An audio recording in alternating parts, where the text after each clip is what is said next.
ध्यानही करायचंय, वेळ झाली आहे. ते तिकडे ना, तिकडे ते मागे तुमची आवडती जागा दिसते, टेलर ती. हा डॉक्टर डॉक्टर काय झालं पोलीस स्टेशनला? जामकर साहेब काय बोलले? तुमच्या विरोधात काही पुरावे वगैरे नाही ना सापडले त्यांना? आणि हे सगळे माझ्यावर नाव ढकललं नाही ना तुम्ही? माझं नाव नाही ना घेतलं? बोला की. डिंपल पास कर. किती प्रश्न विचारतेस? एवढे प्रश्न तर जामकरने सुद्धा नाही विचारले. हा, त्यांना नाही वाटत भीती जेलमध्ये जायची? मला वाटते. माझं नाव घेतलं नाही ना? खरं सांगा, आत्ताच्या आत्ता बोला तुम्ही. तुला काय वाटतं? मी खरंच त्याला सगळं सांगितलं असेल. तसं नाही वाटत, पण ते जामकर गमत गमत मध्ये ना कधी तुमच्याकडनं माझ्याकडनं सगळं वधून घेतील ना, सांगता येत नाही. लय डेंजर माणूस आहे तो. डेंजर असू दे डिंपल, मला काही फरक पडत नाही. कातळवाडीतले पोलीस मला काही करू शकले नाहीत. हा काय करणार आहे? तिकडे असताना कोर्टाच्या हातावर तोरे देऊन सुटलोय मी. हा जामकर अजून काही करू शकला नाही, पण त्याला हलक्यात घेऊन चालणार नाही. करू दे, त्याला काय चौकशी करायची करू दे. मला अशा चौकशींची सवय आहे. तुम्हाला लय कसल्या कसल्या गोष्टींची सवय मला चांगलं माहितीये, पण कधी कधी आपला शहाणपणा अति शहाणपणामध्ये नडतो ना, त्यामुळे वाईट सावध पण राहत जा. सावध राहिलंच पाहिजे डिंपल, कारण त्या जामकरने फक्त आता चौकशी करून सोडून दिलंय, पण तो अलर्ट झालाय. त्याला कसला तरी संशय येतो, पाठीमागे आपण काहीतरी पुरून ठेवलंय. त्यामुळे काही ना काहीतरी मार्ग काढून तो आश्रमात घुसण्याचा प्रयत्न करणार. आपल्याला सावध राहावं लागेल डिंपल. काय शपथ डॉक्टर, त्यांना जर काही सबूत बिबूत सापडलं ना तर प्रॉब्लेम होतील ना. त्याआधीच तुम्ही काहीतरी करा. काय करणार आहे तुम्ही?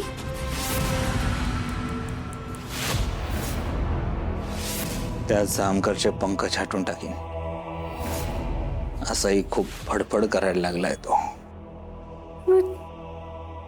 जामकर साहेबांना हा वेळ आली तर तेही करेन डिंपल.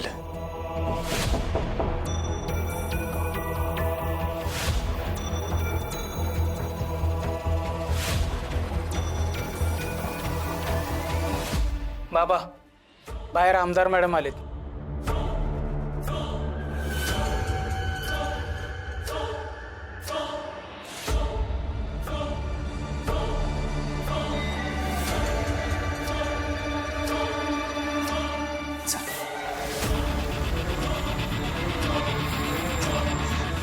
नमस्कार आमदार मॅडम.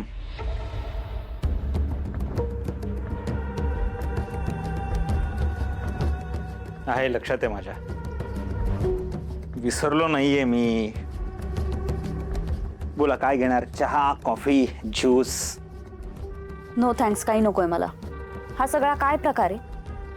तो जामकर सतत हात धुवून तुझ्या मागे का लागलेला असतो? तू याआधी काही केलंय का?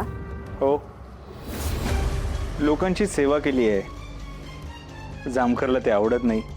शिवाय आमच्या घरच्या जमिनीचा काही वाद आहे, तेही एक कारण आहेच. आणि मी बुवाबाजी करतोय असं त्याचं म्हणणं आहे. I don't think so. एवढंच कारण आहे. जर असंच असतं तर त्याने तुझ्या घराची झडती का घेतली असती? एवढंच नाही तर तो तुझ्या आश्रमात येऊन त्याने आश्रमाचीही झडती घेतली. आणि तो कुठला तरी साधा मुलगा ज्याने आत्महत्या केली, त्याचा डाऊट सुद्धा तुझ्यावरच आहे त्याचा. मला खरं खरं सांग, तू काही गडबड तर नाही केली आहेस ना? हे बघ, मी तुला स्पष्टच सांगते, जर तू काही भानगड केली असशील तर हे सगळं इथेच थांबेल. मी त्यातून तुला वाचवणार नाही. आपली पार्टनरशिप इथेच संपेल. माझा राजकीय प्रवास अजून खूप बाकी आहे. खूप स्वप्न बघते मी, आणि तुझ्या नको त्या मूर्खपणामुळे मला हे सगळं संपवायचं नाहीये. मी माझी इमेज स्टेकला लावली. आमदार मॅडम, किती घाबरताय, किती पॅनिक होताय तुम्ही. घाबरू नका. तुम्हीच सांगा.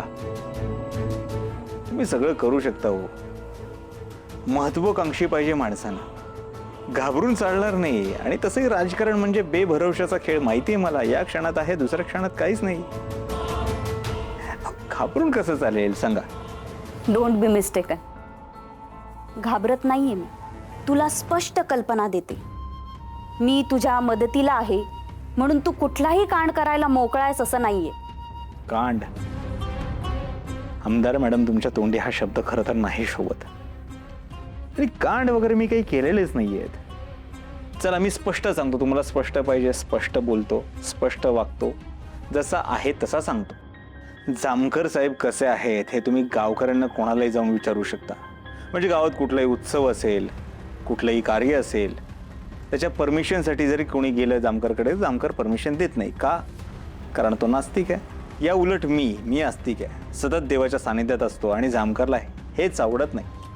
दुसरी गोष्ट, तो मुलगा संग्राम, त्याचं काय आहे हे तुम्हाला सगळं माहिती आहे. भर दरबारामध्ये स्वतःच्या हातून वडिलांचा खून झाला. पोलिसांना कळलं, पोलीस मागे लागणार, तुरुंगात टाकणार. या सगळ्या तो घाबरला असेल म्हणून त्याने आत्महत्या केली असेल. नक्की असंच घडलंय? असंच घडलं. अजून कसं घडायला पाहिजे? मॅडम, इथे माझ्याकडे भक्त येतात त्यांच्या समस्या घेऊन, त्या सोडवायला मला पुरेसा वेळ मिळत नाही. या जामकरच्या समस्या मी कधी सोडवत बसू? तुम्ही पाहताय आश्रमात गर्दी वाढत चालली आहे. तुमच्या मतदारसंघातली माणसं येत आहेत, त्यांचा विश्वास वाढत चालला आहे. अशाच जर का जामकर सतत येत राहिला, आडकाठी करत राहिला, तर या अवघड जाईल आपल्या दोघांना. खास करून तुम्हाला. काय इलेक्शन तोंडावर आलंय, हातातला मतदार निघून जाईल. काहीतरी करावं लागेल तुम्हाला. माझ्या हातात जेवढं होतं तेवढं मी केलंय. त्याला बदलीची धमकी दिली तरी तो बदत नाही. आता त्याला काम करण्यापासून तर मी रोखू शकत नाही ना. रोखू शकता आमदार मॅडम. तुम्ही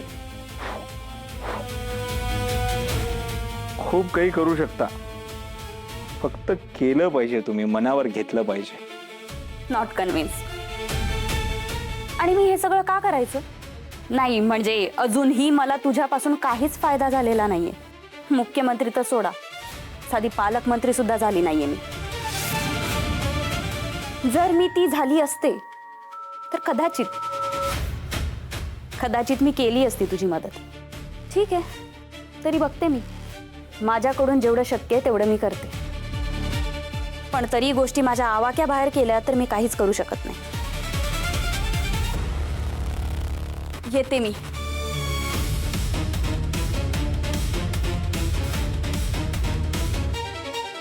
तिखट आहे.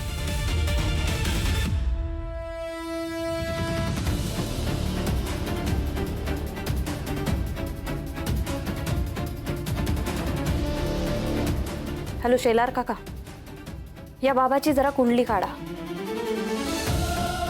आणि त्याच्यावर लक्ष ठेवा.